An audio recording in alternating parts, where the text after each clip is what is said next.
Welcome to the A's and Z's of real estate. Today, let's talk about down payments.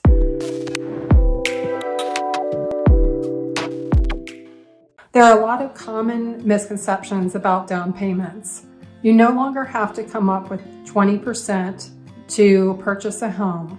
There are several programs that will allow you to purchase with a conventional loan at 5, 10, 15, or 20%.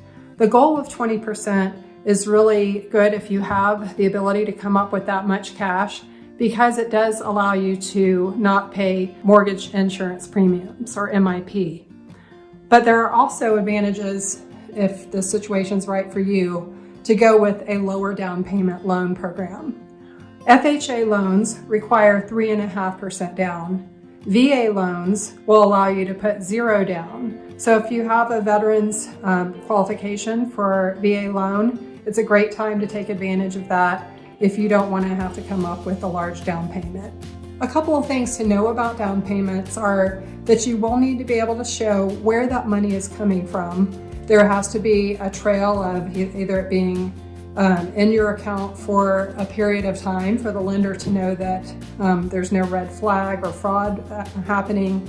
But you are allowed to take gifts from family members, and under certain circumstances, non-family members can gift you money that you are allowed to use for a down payment on a house. So check with your lender if that is something that you may want to take advantage of. The down payment will actually be funds that you're bringing to closing that go directly toward the purchase of your home and build equity in your home, because that payment is made directly toward your home cost. The last thing I want to mention with down payments are down payment assistance programs. In the Denver area, we have Colorado Housing Finance Authority and also the Metro DPA, which is Metro Down Payment Assistance. While Colorado Housing Finance Authority has a number of programs that help people at various annual household incomes, so talk that over with your lender.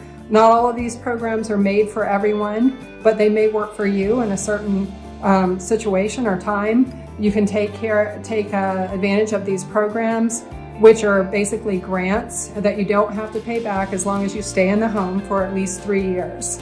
So it may or may not be for you. There's a lot of factors like interest rates and other things to consider, but look into down payment assistance programs as household incomes have gone up to the 140s and 150s, and they're no longer for people in very low income brackets as they used to be. So that's worth checking out. Have a great day.